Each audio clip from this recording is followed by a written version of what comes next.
A todas y a todos. Es una gran alegría para nosotros y un honor poder contar con tan eximio exponente esta mañana. Y creo que, se dio esto tan simpático de que yo quería saber si funcionaba el micrófono y se hizo silencio. Y creo que esto también nos ayuda a entrar en el tema para que las palabras lleguen con mayor claridad a nuestro corazón y a nuestra mente. Y son las palabras de Roger Chartier, quien nos acompaña toda esta semana en la universidad. Vamos a tener una serie de encuentros con él, luego yo les voy a comentar brevemente sobre ellos.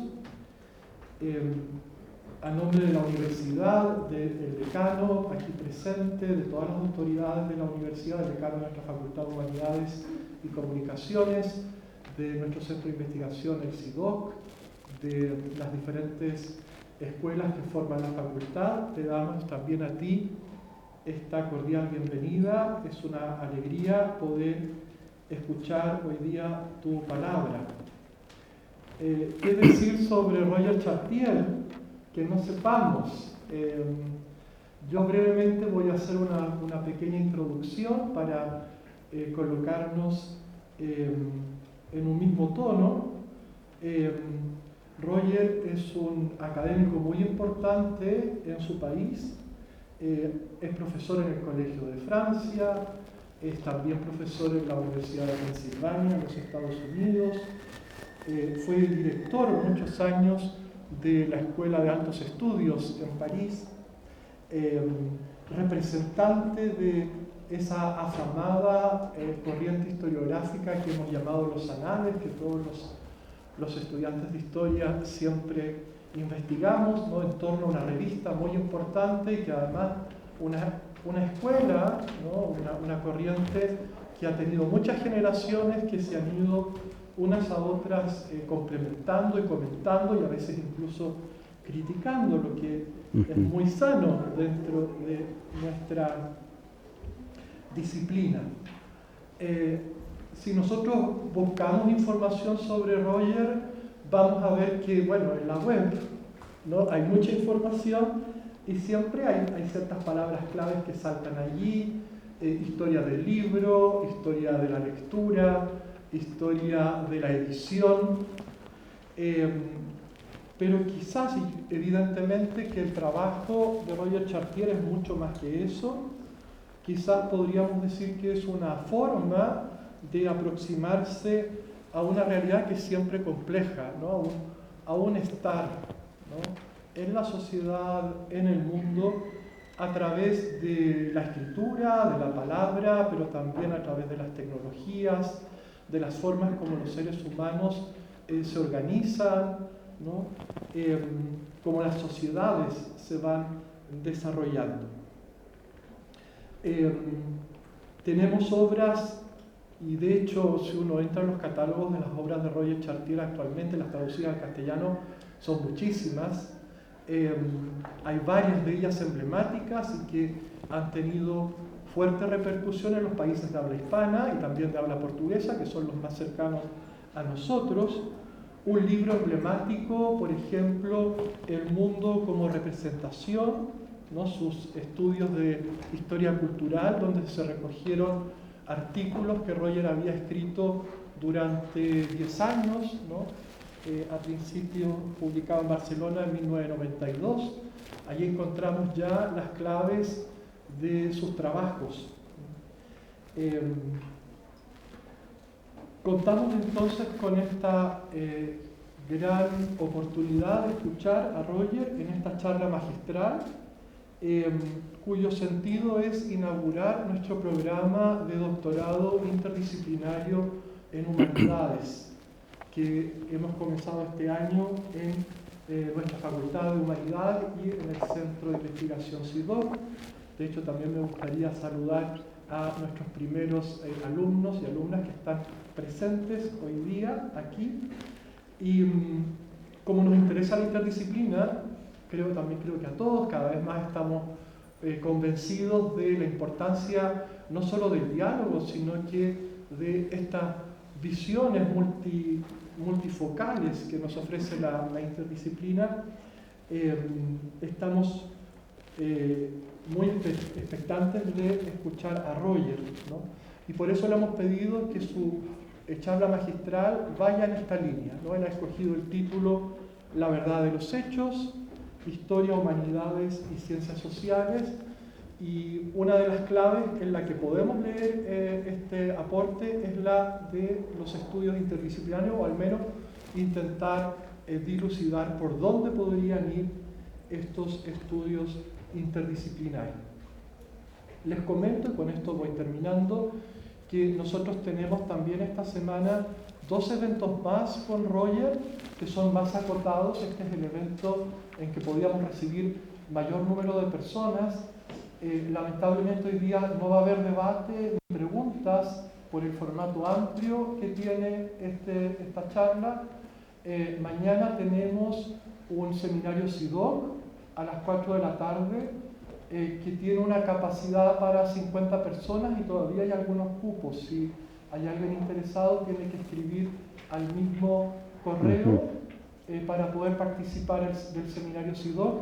Allí Roger va a presentar una exposición más larga y vamos a tener comentarios y discusión.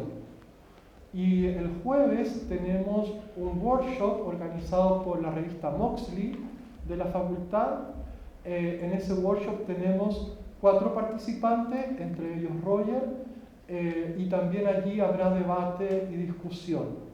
El tema del workshop es historia del libro y de la lectura. Allí tenemos un aforo más limitado, creo que había cupo para 25 personas y me parece que ya lamentablemente está ese cupo copado. Bueno, sin más, y agradeciendo desde ya con ustedes Roger Chartier.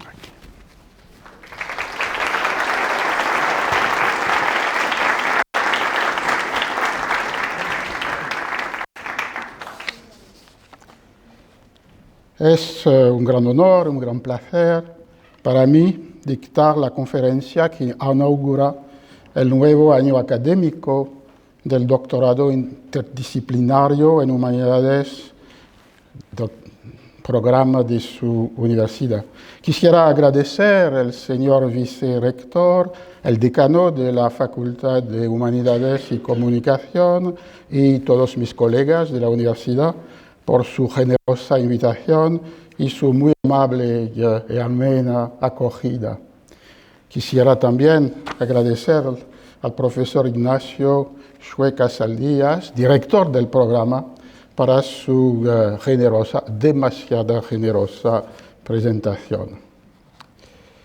Siempre los historiadores fueron lamentables profetas, pero a veces, a recordar que el presente está atravesado por varios pasados heredados y sedimentados, pudieron contribuir a un diagnóstico más lúcido en cuanto a las novedades que seducían o espantaban a sus contemporáneos. Es esta certeza o certidumbre la que inspiró a Lucien Febvre cuando, en una Europa todavía herida por la Primera Guerra Mundial, dictó en 1933 la lección inaugural de su cátedra en el Collège de France, Historia de la Civilización Moderna. Su vibrante defensa a favor de una historia capaz de construir problemas, hipótesis, no estaba separada de la idea según la cual la historia, como toda ciencia, citó, no se hace dentro de una torre de marfil, se hace en la vida misma y por seres vivos que están inmersos en el siglo. 17 años más tarde, en 1950, Fernand Braudel, quien le sucedió a en esa cátedra, insistía aún más en las responsabilidades de la historia y de los historiadores en un mundo conmocionado por segunda vez y privado de las certidumbres difícilmente reconstruidas en los años 30. Para Braudel, al distinguir las temporalidades articuladas que caracterizan cada sociedad, era posible oír el permanente diálogo instaurado entre la larga duración y el acontecimiento, e identificar, tanto cito, las profundas rupturas más allá de las cuales la vida de los hombres cambia por completo, como la larga duración entendida como piedra de toque de todas las ciencias sociales. Estas proposiciones de los fundadores de la Escuela de Lausanne pueden todavía guiar nuestras reflexiones, pero debemos también medir la distancia que nos separa de ellos. Hoy en día, la obligación de los historiadores no consiste en reconstruir la disciplina histórica tal como lo exigía en 1933 y en 1950 un mundo 2 veces en ruinas, sino la tarea es enfrentar 2 desafíos. El primero es la necesidad de reflexionar sobre las condiciones que establecen el discurso histórico como verdadero, la verdad de los hechos. La tarea se volvió urgente en una época, nuestra época, en la que proliferan falsas noticias, verdades alternativas, falsificaciones del pasado. Se plantea así una tensión fundamental entre la verdad como propiedad del discurso y la verdad como conocimiento comprobado. Es esta tensión la que se encuentra en la lección inaugural en el Collège de France de Michel Foucault, El orden del discurso. Por un lado, la voluntad de verdad es uno de los procedimientos de exclusión que deben limitar la proliferación de los discursos. La voluntad de verdad es, cito a Foucault, una prodigiosa maquinaria destinada a excluir que se impuso en la ciencia, en la literatura, en el derecho, en la economía política. En esta perspectiva, la verdad constituye una propiedad inherente del discurso que de ninguna manera implica que enuncia adecuadamente lo que es o lo que fue. Foucault observa que, cito, todo ocurre como si, a partir de la gran separación platónica, la voluntad de verdad tuviera su propia historia. Pero, añadía, una historia que no es la historia de las verdades apremiantes, les vérités contraignantes. Estas verdades apremiantes son las de la ciencia, definida como un conjunto coherente, transformable, de modelos teóricos e instrumentos conceptuales. En la tradición de la epistemología francesa, la tradición de Gaston Bachelard, de Georges Canguilhem y también de Foucault, es fundamental la distinción entre, por un lado, pseudo-saberes, ideologías científicas, y por otro lado, las disciplinas que dan pruebas de la validez de sus normas de cientificidad. Así, identificar la historicidad de los conceptos, de los instrumentos que producen los saberes sobre el mundo natural, sobre el cuerpo humano, sobre el pasado, no impide reconocer la capacidad de estos saberes para producir un conocimiento racional, comprobado, verdadero de sus objetos. Es esta capacidad para producir enunciados científicos la que Michel de Certeau atribuye a la historia, si científico se entiende como, citó a de Certeau, la posibilidad de establecer un conjunto de reglas que permitan controlar operaciones proporcionadas para la producción de objetos determinados. Son estas operaciones, reglas, controles, los que permiten acreditar la representación histórica del pasado y rehusar la sospecha de relativismo, de escepticismo que nace por la escritura historiográfica, por el uso por la escritura historiográfica de las formas literarias, estructuras narrativas, tropos retóricos, figuras metafóricas. Esta constatación fue la que impulsó las reflexiones sobre la relación entre retórica y verdad, y que, con Carlo Ginzburg, opuso una concepción de la retórica como estrictamente autorreferencial, como una técnica de persuasión destinada a despertar emociones, y una retórica que moviliza pruebas basadas en documentos exteriores al discurso. Así, en la retórica de Aristóteles o de Quintiliano, las leyes, las escrituras públicas, las declaraciones de los testigos, los juramentos. Puede discutirse la importancia respectiva entre pruebas objetivas, documentales, inartificiales, por un lado, y pruebas propias del arte retórico, que son los medios de persuasión, que movilizan las figuras discursivas, la argumentación lógica, las emociones. Puede discutirse la importancia respectiva en Aristóteles e en Quintiliano de estas dos diferentes categorías de pruebas. Sin embargo, permanece el hecho de que la definición de la retórica que defendía Aristóteles, citó a Ginzburg, se opone a la concepción autorreferencial de la retórica que reina en la actualidad y que afirma la incompatibilidad entre retórica y prueba. El segundo desafío lanzado a los historiadores hoy en día les obliga a considerar que en nuestras sociedades no tienen el monopolio de las representaciones del pasado.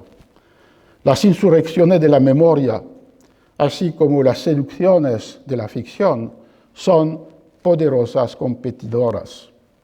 Hoy en día, los historiadores saben que el conocimiento que producen no es más que una de las modalidades de la relación que las sociedades mantienen con el pasado.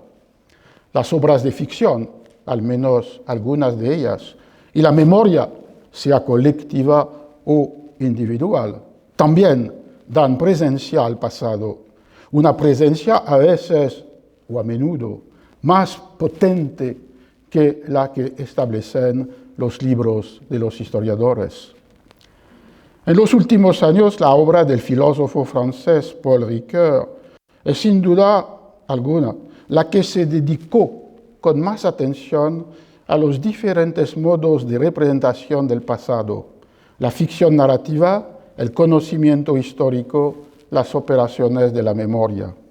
Su último libro, La memoria, la historia, el olvido, establece una serie de distinciones esenciales entre estas dos formas de presencia del pasado en el presente, que aseguran, por un lado, el trabajo de la anamnesis, cuando el individuo desciende a su memoria, como escribió Borges, y por otro, la operación historiográfica. La primera diferencia es la que distingue el testimonio del documento. Si el testimonio es inseparable del testigo y de la credibilidad otorgada a sus palabras, el segundo, el documento, permite el acceso a conocimientos que fueron recuerdos de nadie. A la estructura fiduciaria del testimonio, que implica la confianza, se opone la naturaleza indiciaria del documento sometido a los criterios objetivos de la prueba. Una segunda distinción opone la inmediatez de la memoria y la construcción explicativa de la historia, cualquiera sea la escala de análisis de los fenómenos históricos o el modelo de inteligibilidad elegido, sea las explicaciones por las causalidades desconocidas por los actores, o bien las explicaciones que privilegian las estrategias, las palabras explícitas, conscientes de los actores. De ahí una tercera diferencia entre el reconocimiento del pasado procurado por la memoria y su representación asegurada por el relato histórico. La distinción analítica introducida por Ricoeur entre la elección de modelos explicativos y la construcción del relato histórico permite subrayar los parentescos narrativos retóricos entre la ficción y la historia, sin correr el riesgo de disolver la capacidad de conocimiento de la historia en la narratividad que rige su escritura.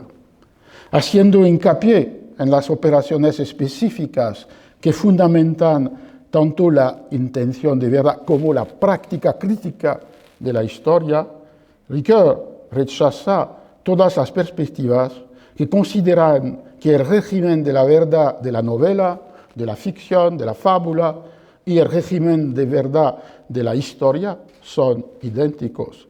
No lo son. El documento en contra del testimonio, la construcción explicativa en contra de la reminiscencia inmediata, la representación del pasado en contra de su reconocimiento. Cada fase de la operación historiográfica se distingue así claramente del proceder de la memoria. Pero la diferencia no excluye la competencia. Por un lado, la historia intentó recientemente someter las memorias al estatus de un objeto histórico, cuyos lugares de inscripción, formas de transmisión, usos ideológicos o políticos deben ser estudiados. Por otro lado, a menudo la memoria pretendió establecer una relación más verdadera, más auténtica, más comprometida con el pasado que la relación establecida por la historia. Fue el caso en la tradición judía, con la duradera reticencia al tratamiento historiográfico del pasado, como lo muestra el magnífico libro de Yosef Yerushalmi, Zahor. O fue el caso en el siglo XIX, cuando la memoria romántica opuso un conocimiento vivo, afectivo, existencial del pasado a su neutralización distanciada e inerte por parte de los historiadores. Ricoeur sugiere que hoy en día no se trata más de reivindicar la memoria en contra de la historia, sino de reconocer sus diferencias fundamentales y también de mostrar las relaciones que las unen. En efecto, es en el testimonio de la memoria, el recuerdo del testigo, que la historia encuentra la certidumbre en la existencia de un pasado que fue, que ya no es, y que la operación historiográfica pretende representar adecuadamente en el presente. Es en el entrecruzamiento entre la cientificidad de la operación historiográfica y la garantía ontológica del testimonio que Ricoeur fundamenta el rechazo de las posiciones escépticas y relativistas. Entre historia y ficción, otra tensión después de la relación de competencia entre historia y memoria. Entre historia y ficción, la distinción parece bien clara si se acepta con Michel de Certeau que en todas sus formas míticas, literarias, metafóricas, la ficción es un discurso que informa lo real, pero no pretende representarlo ni acreditarse en él. Mientras que la historia pretende construir una representación adecuada, controlada, comprobada de la realidad que fue y ya no es. En ese sentido, lo real es a la vez el objeto, el referente y el garante del discurso de la historia. Sin embargo, hoy en día, muchas razones borran esa distinción tan clara. La primera es la fuerza de las representaciones del pasado propuestas por la literatura. La noción de energía puede ayudar a comprender cómo algunas obras literarias han plasmado, moldeado más poderosamente que los escritos de los historiadores las representaciones colectivas del pasado. Esa noción de energía desempeña un papel esencial en la perspectiva analítica del New Historicism. En su libro Shakespearean Negotiation, cuyo subtítulo es The Circulation of Social Energy in Renaissance England, Stephen Greenblatt define la noción de energía social como una noción clave tanto para el proceso de la creación estética como para las percepciones y las experiencias de los lectores o de los espectadores. Por un lado, lo que capta la escritura literaria es la poderosa energía de los lenguajes, ritos, prácticas del mundo social. Múltiples son las formas de las negociaciones, transacciones que permiten semejante apropiación estética del mundo social. La apropiación de los lenguajes, el uso metafórico y material en el caso del teatro de los objetos de lo cotidiano, la simulación de las ceremonias, de los ritos, de los discursos públicos. La energía social, así transferida en la obra literaria, vuelve al mundo social a través de sus apropiaciones por sus lectores y espectadores. Lo que define la fuerza estética de las obras, o de ciertas obras por lo menos, es, cito a Greenblatt, la capacidad de algunas huellas verbales, orales y visuales de producir, plasmar y organizar experiencias colectivas, físicas y mentales. La circulación entre el mundo social y las obras estéticas puede así apoderarse de cualquier realidad, tanto de los deseos, ansiedades, sueños, como del poder, el carisma, lo sagrado. Dice Greenblatt, cualquier cosa producida por la sociedad puede circular, salvo si se encuentra excluida de la circulación, excluida, por ejemplo, por la censura monárquica, eclesiástica de la primera modernidad. A título de ejemplo, que podemos pensar en las piezas históricas de Shakespeare, las Histories, en el folio de 1623, que reúne por primera vez, 7 años después de la muerte de Shakespeare, 36 de sus obras, la categoría de las historias, Histories, ubicada entre las comedias y las tragedias, reúne 10 obras que, siguiendo el orden cronológico de los reinados, cuenta la historia de Inglaterra desde el rey Juan hasta Enrique VIII. La historia representada en los escenarios de los teatros es una historia recompuesta, sometida a las exigencias de la censura, como lo demuestra la ausencia de una parte de la escena de abdicación de Ricardo II en las 3 primeras ediciones de la obra, y una historia abierta a los anacronismos. La historia de las Histories se basaba así en la distorsión de las realidades históricas narradas por los cronistas y proponía a los espectadores y lectores una cronología propiamente dramática y no histórica, y también una representación ambigua del pasado, habitada por la confusión, la incertidumbre, la contradicción. El tiempo de las Histories no es solo el tiempo de los acontecimientos, de las decisiones, de las derrotas, de los deseos, de los conflictos narrados por los cronistas. También es el tiempo de la fortuna, que de modo ineludible hace que la caída suceda al triunfo, la miseria a la gloria. Los destinos desafortunados de muchos de los caracteres en las obras muestran las ilusiones de aquellos y aquellas que creyeron posible someter la historia a su voluntad, pero resultaron víctimas del movimiento inexorable de la rueda de la fortuna que los elevó a la cima de los honores antes de precipitarlos a una desgracia que aceptan generalmente en la paz del ánimo y el perdón. Hay un otro tiempo en las Histories, el tiempo de los designios de Dios. Los hombres no pueden descifrarlo, salvo cuando los invade una palabra que no es la suya.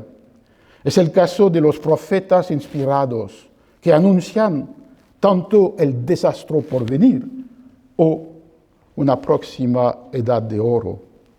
A excepción de estos momentos excepcionales, el sentido de lo que sucede se queda opaco para los mortales, sean príncipes o campesinos.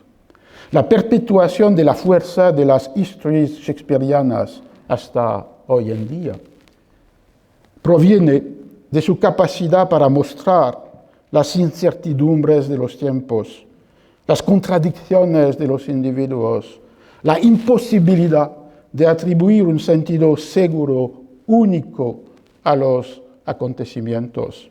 Tal vez esto fue y es el caso de todas las ficciones que se apoderan del pasado, tanto la invención poética de las epopeyas como las construcciones narrativas de las novelas o de las películas históricas. Las relaciones entre literatura e historia conocieron un intercambio de posición en los siglos XIX y XX. Una vez establecida el sentido moderno de la palabra literatura, entendida como un conjunto de creaciones estéticas que suponen la originalidad de las obras, la singularidad de la escritura y la propiedad del autor, la escritura literaria se volvió el lugar de la verdadera historia, ignorada por los historiadores fascinados por los eventos, los individuos, la política. Es la novela la que debía asumir la tarea de describir la sociedad entera, tal como lo quería Manzoni, oculto detrás de un interlocutor imaginario en su libro del romanzo histórico, publicado en 1845. Según él, el novelista debe escribir, cito, en una forma nueva y especial, una historia más rica, más variada, más acabada en comparación con aquella que se encuentra en las obras a que más comúnmente y como por antonomasia se da ese nombre, el nombre de historia. La historia de que vuestra merced, dice este interlocutor imaginado, que se dirige a Manzoni, la historia que de vuestra merced esperamos no es un relato cronológico de tan solo hechos políticos y militares, sino una representación más general del estado de la humanidad en un momento, en un lugar naturalmente más acotado que aquel donde habitualmente se expenden los trabajos de historia en el sentido más usual del término. Pensando en su propio libro, Los novios, Promessi y Promessi Sposi, publicado 20 años antes, en 1827, Manzoni añadía que el objeto de la novela es dar a conocer, cito, las costumbres, las opiniones, ya sean generales, ya propias a esta o aquella clase de personas, los efectos privados de los acontecimientos públicos, que más estrictamente se denominan histórico, y de las leyes o de las voluntades de los poderosos, en cualesquiera maneras que se expresan. En definitiva, todo lo más característico en todas las condiciones de vida y en las relaciones de unas con las otras en una sociedad dada, en un tiempo dado. Desde esta perspectiva, el verdadero historiador es el novelista, puesto que reconoce las diferentes temporalidades que atraviesan una misma sociedad. Balzac lo muestra con agudeza en Las Illusions perdues, las ilusiones perdidas, publicadas en 1837. En la última frase del primer párrafo del libro, presenta Balzac su novela, paradójicamente, como una gran pequeña historia. Pequeña historia, porque comienza en un pequeño taller tipográfico de una pequeña ciudad de provincia, Angoulême. Cito, en la época en que esta historia comienza, las prensas de Stanhope y sus rodillos distribuidores de tinta no funcionaban en las pequeñas imprentas de provincia. A pesar de la especialidad que la pone en contacto con la tipografía parisina, Angoulême utilizaba prensas de madera, de las que se ha conservado la expresión hacer gemir las prensas, que hoy en día no tiene razón de ser. La pequeña historia es también una gran historia, puesto que el contraste entre las prensas de madera del taller de Angoulême y las prensas mecánicas de los talleres parisinos expresa el contraste entre las esperanzas de todos los que dejan una provincia anticuada, devaluada, despreciada, y las amargas realidades de la capital, París, donde las ilusiones se pierden. Durante los años de la Restauración, el calendario en París y Angoulême era el mismo, pero las dos ciudades vivían en tiempos distintos, como lo muestra la novela. Y lo que no tiene más razón de ser en la capital sigue siendo el presente compartido de la provincia. Cuando la historia de los historiadores abandonó sus ídolos antiguos, la política, los individuos, los eventos, a favor de las coyunturas económicas, demográficas, de las jerarquías sociales, de las creencias y mentalidades colectivas, la literatura se desplazó para apoderarse de una otra verdad, la verdad de lo particular, de lo individual, de las diferencias. Escribir las vidas de individuos singulares se volvió un género favorito.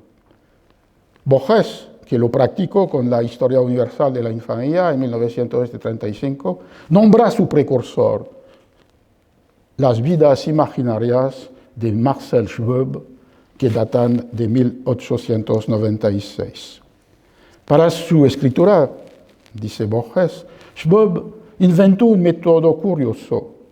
Los protagonistas son reales, los hechos pueden ser fabulosos y no pocas veces fantásticos. El sabor peculiar de este volumen, concluía Borges, está en este vaivén.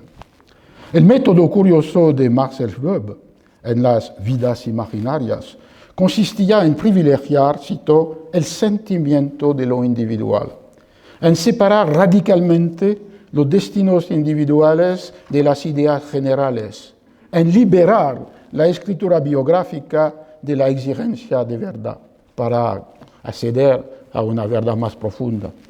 Para él, el arte, literatura o pintura, se define por oposición a la historia. Cito el prólogo de Marcel Schwob.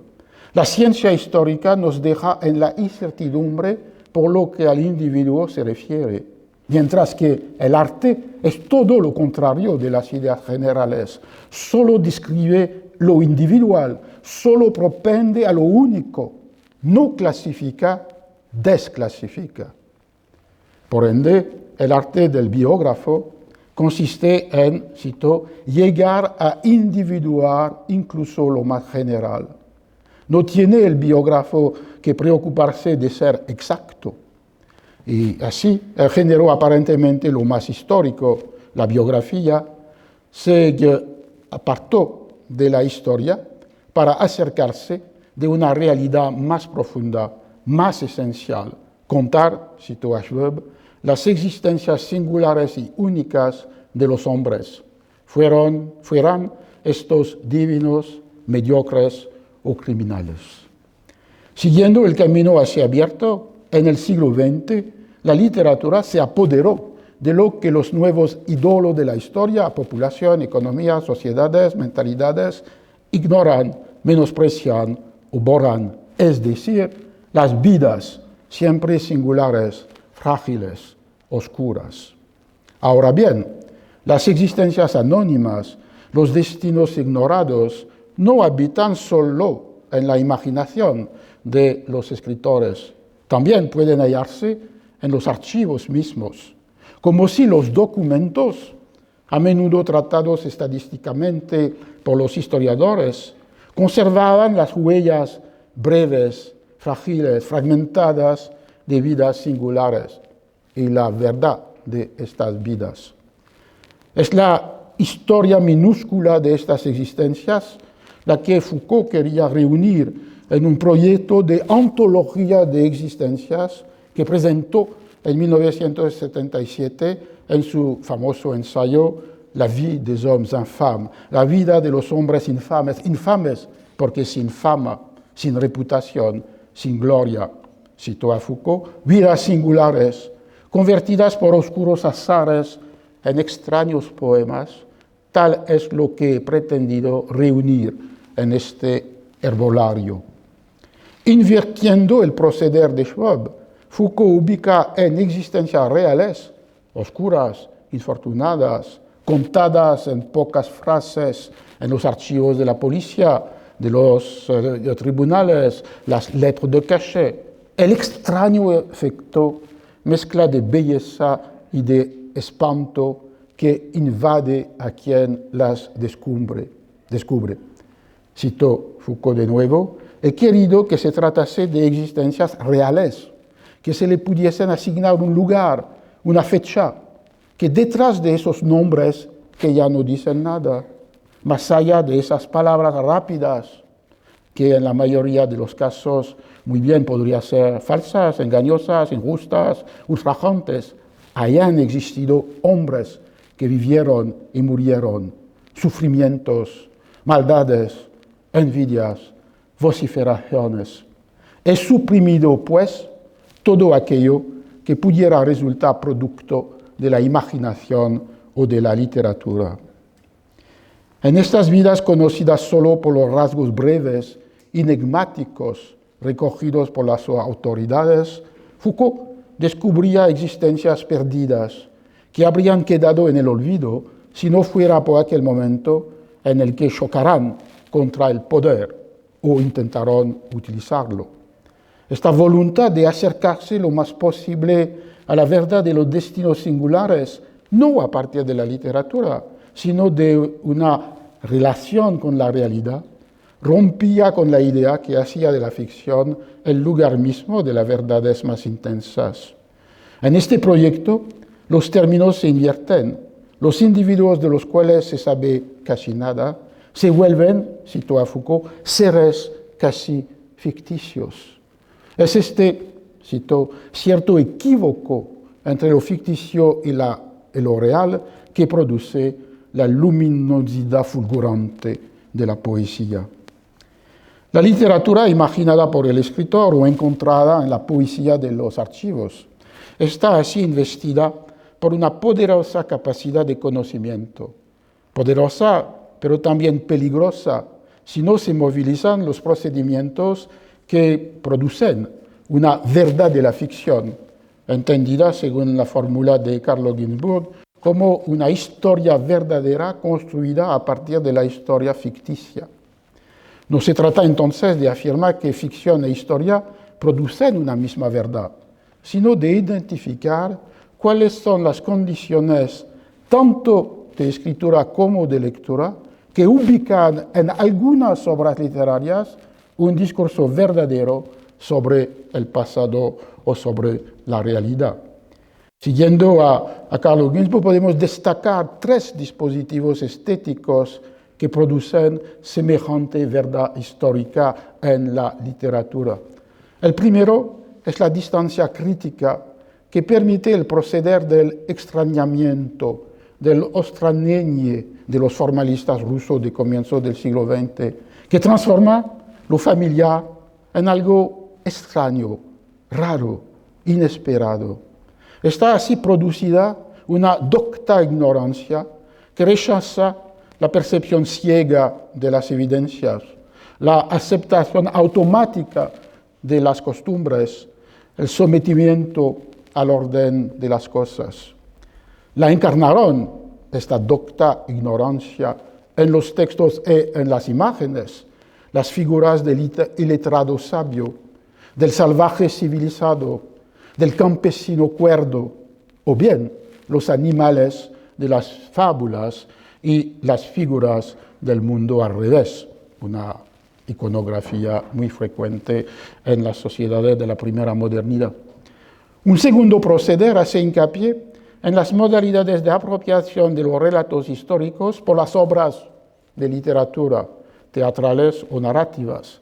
Se trata en este caso de invertir el proceder del New Historicism y de retroceder de la ficción al documento, de la verdad teatral o novelística organizada por su lógica propia, que supone la suspensión de la incredulidad, a la verdad crítica procurada por la crónica o la historia, que se fundamenta en operaciones específicas y comprobadas.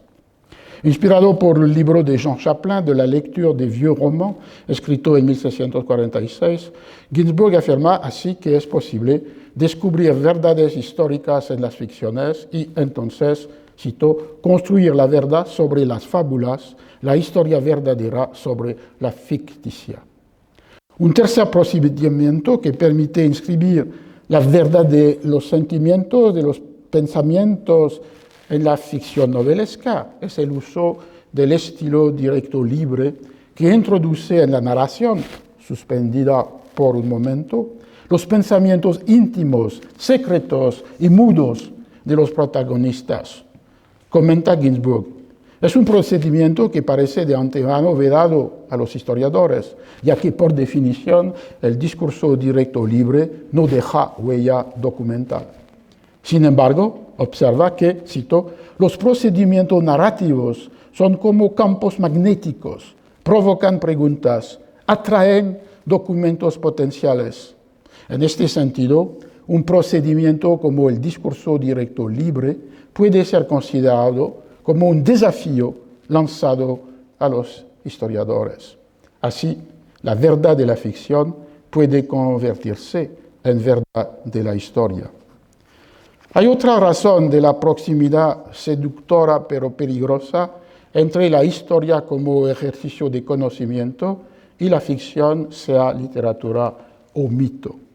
En el mundo contemporáneo, la necesidad de afirmación o de justificación de identidades construidas o reconstruidas, y que no son todas nacionales, suele inspirar una reescritura del pasado que olvida, oculta, deforma las aportaciones del saber histórico controlado. Esa deriva, impulsada por reivindicaciones con frecuencia muy legítimas, impone una reflexión epistemológica en torno a los criterios de validación aplicables a la operación historiográfica en sus diferentes momentos. La capacidad crítica de la historia no se limita, en efecto, a la negación de las falsificaciones o de las imposturas.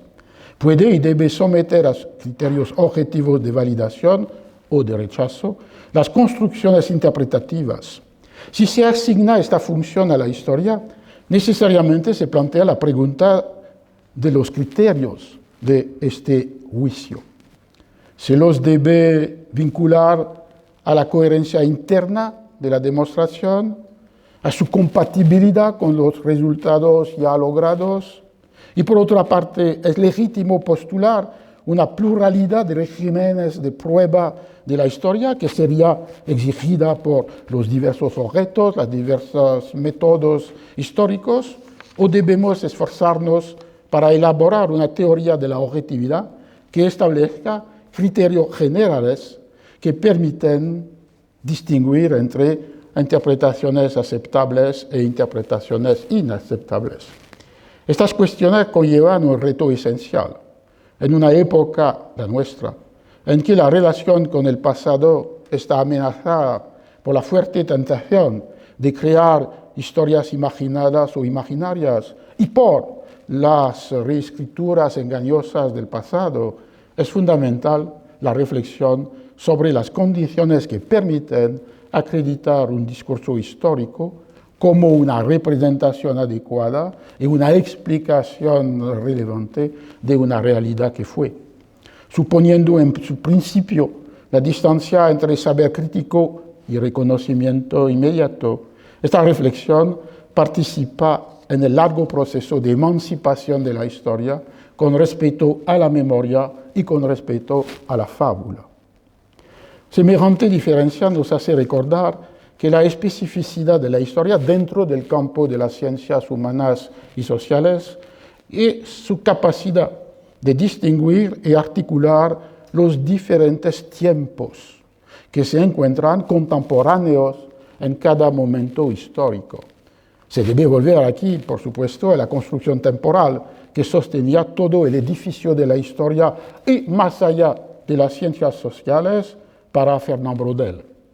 En 1958 definió así las tres temporalidades de la historia.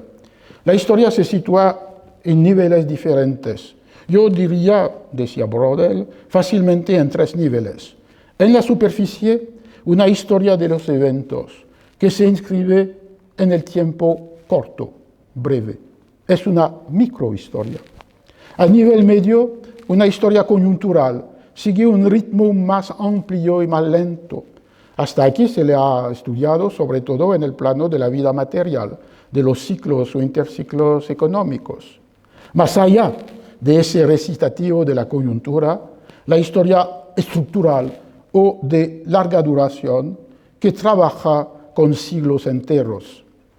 Esta historia estructural, decía Braudel, se mueve en el límite del movimiento y de la inmovilidad, y mediante sus valores fijos durante largo tiempo, está considerado como invariante en relación a otras historias más vivas en su cumplimiento y que en suma gravitan en torno a ella.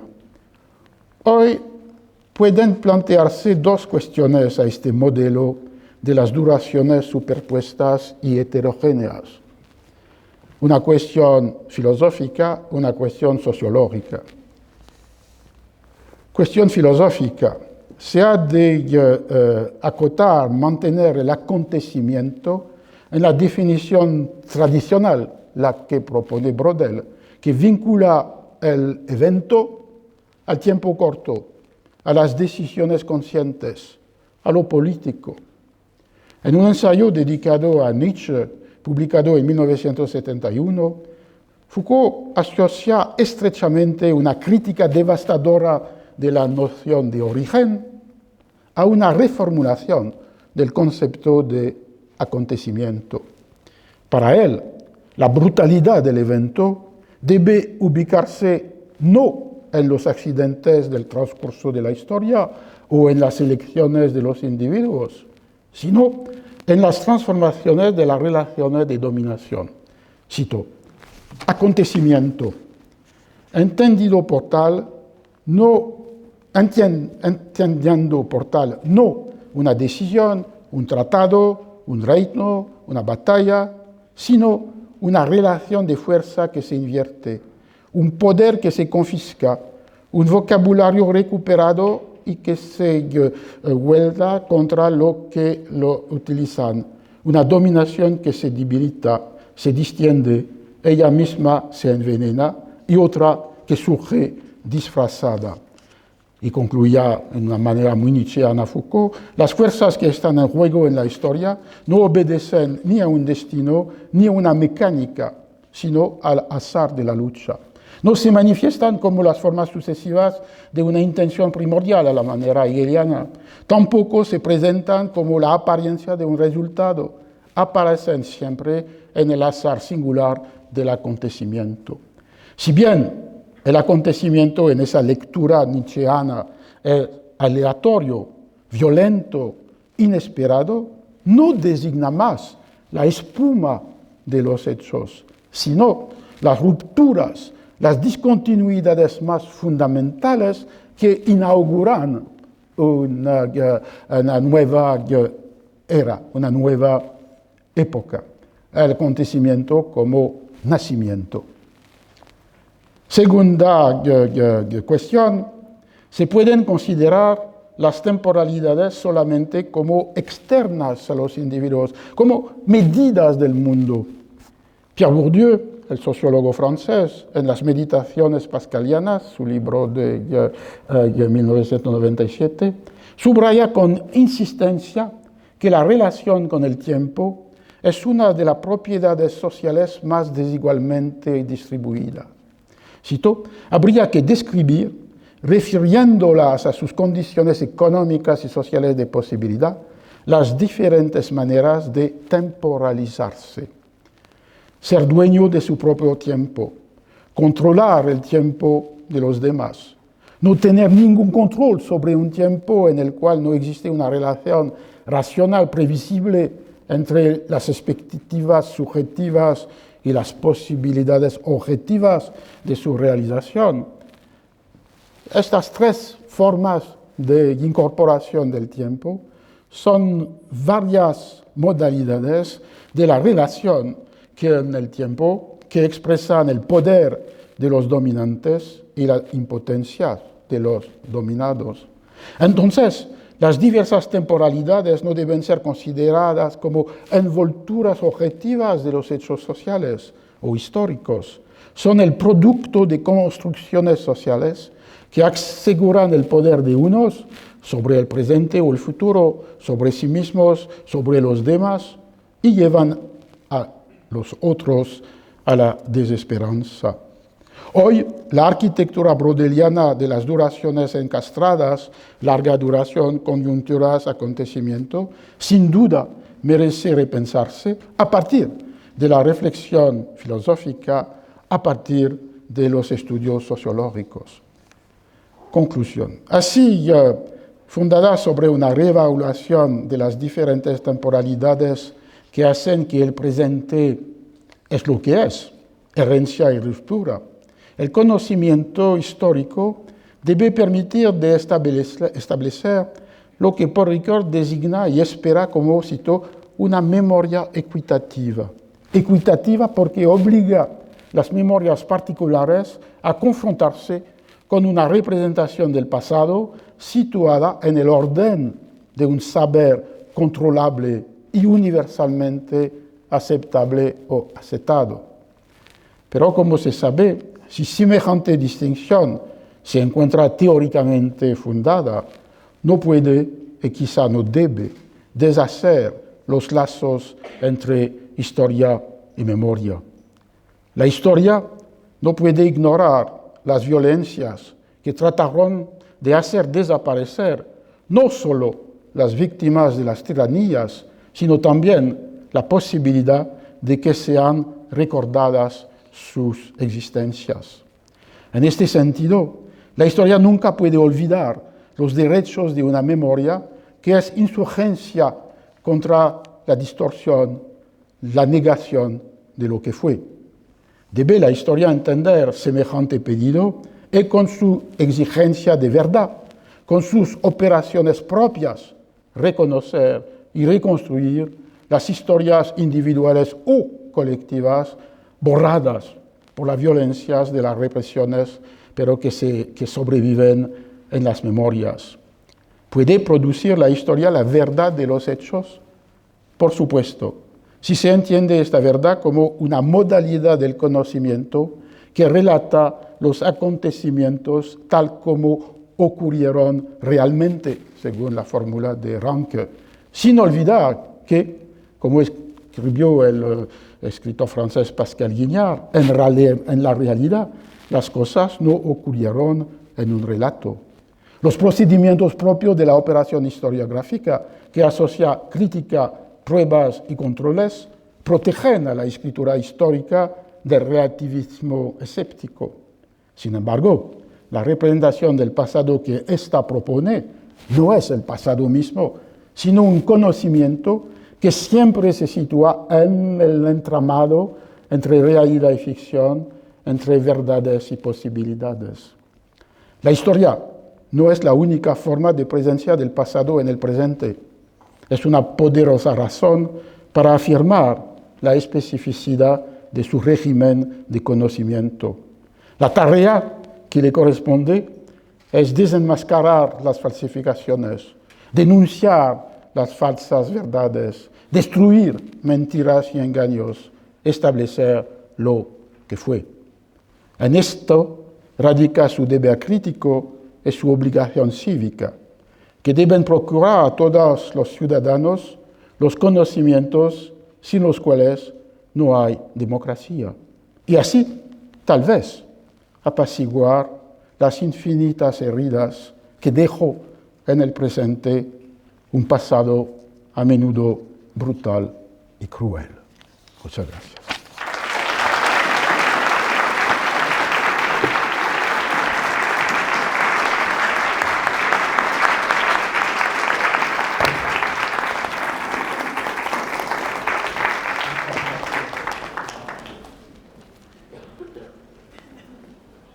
Yo ahora tengo la tarea de comentar brevemente lo que hemos escuchado de Roger, porque no tenemos la posibilidad de hacer preguntas o estar en diálogo, que habría sido maravilloso. Espero poder interpretar algunas de los sentimientos y las preguntas y los comentarios que cada uno y cada una tiene en este minuto. A mí me llamaron la atención miles de cosas, intenté tomar apuntes, ya es como una especie de maraña de apuntes aquí. Primero comenzaste con lo profético. A mí me llamó mucho la atención esas primeras líneas en que tú aludías a esta dimensión profética en relación al historiador, y terminas también hablando de la denuncia, ¿no?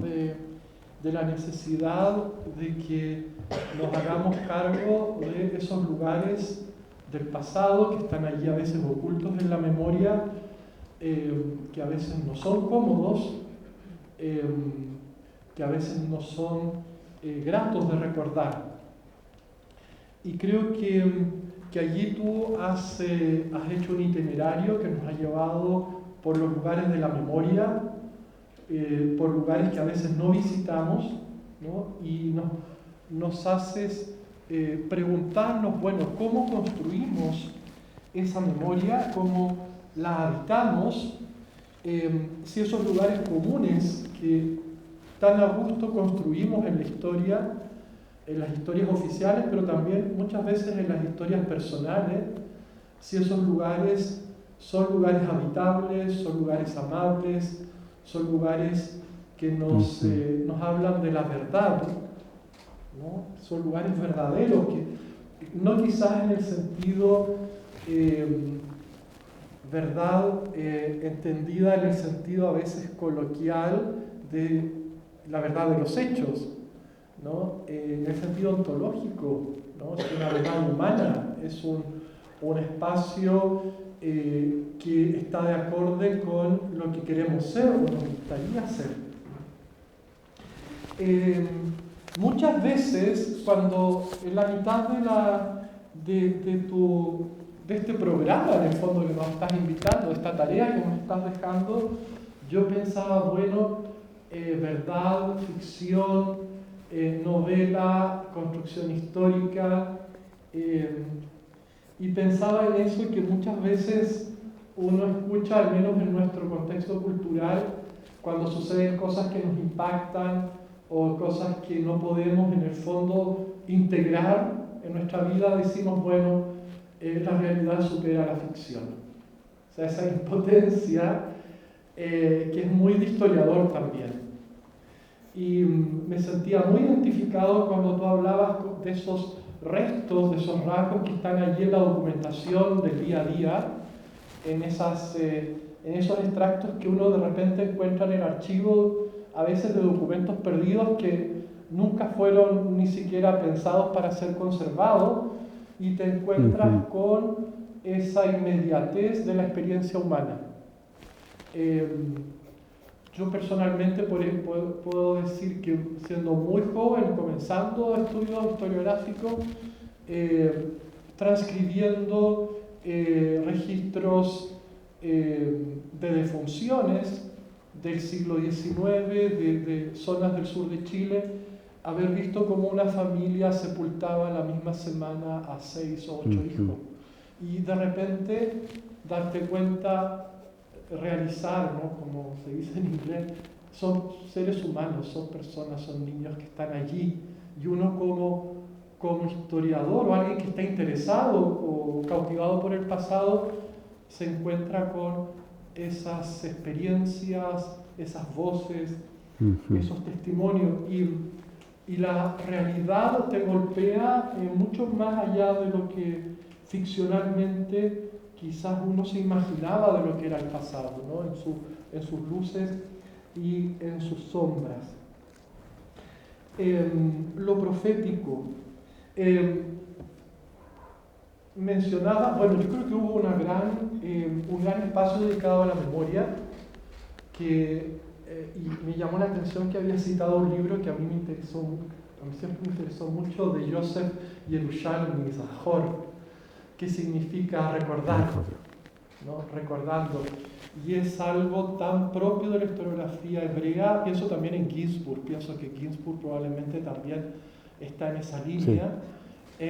El ejercicio de la memoria como un lugar al cual tenemos que retornar continuamente. O sea, allí hay un desafío que es dinámico. Quizás como que las seducciones de la historia tradicional fueron siempre esas seducciones de lo estático, de lo que estaba dado, de quizás lo canónico, que tú lo definiste también, yo aquí me lo garabateé, sentido seguro único de los acontecimientos. Y claro, nos encantaría volver a eso, o aferrarnos a aquello, pero muchas veces la memoria nos defrauda, la memoria nos abandona, la memoria nos lleva a esos lugares de la incertidumbre. Y quizás está bien que sea así. Quizás es la única forma, y quizás en ese sentido Balzac tenía razón y Shakespeare también tenía mucha más razón que nosotros, ¿no? Que nos esforzamos y que a veces criticamos. Nosotros los historiadores somos excelentes para criticar, y pobres cuando la gente de literatura presenta sus investigaciones, nosotros los historiadores estamos ahí diciendo, no, pero en realidad esta persona no sabe que esto no era así, y está hablando, y esto es realismo mágico, lo que se está aquí presentando, realismo mágico. Muchas gracias, porque nos haces volver a lo fundamental, y nos hace también volver a preguntarnos por qué hacemos lo que hacemos y cómo lo hacemos, y que quizás más importante que el qué es la retórica de las cosas, es cómo lo estamos haciendo, cuál es la performance de esas cosas, ¿no? La retórica que está en todo. Y por eso yo pido una vez más un fuerte aplauso para Roger.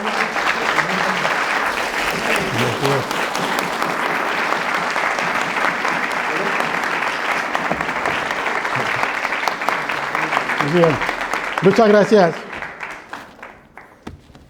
Eso, muchas gracias por haber venido. Y si quieren, yo pienso que el que quiera se puede acercar a saludarte, ¿no? Sí, sí. ¿No? Con total libertad.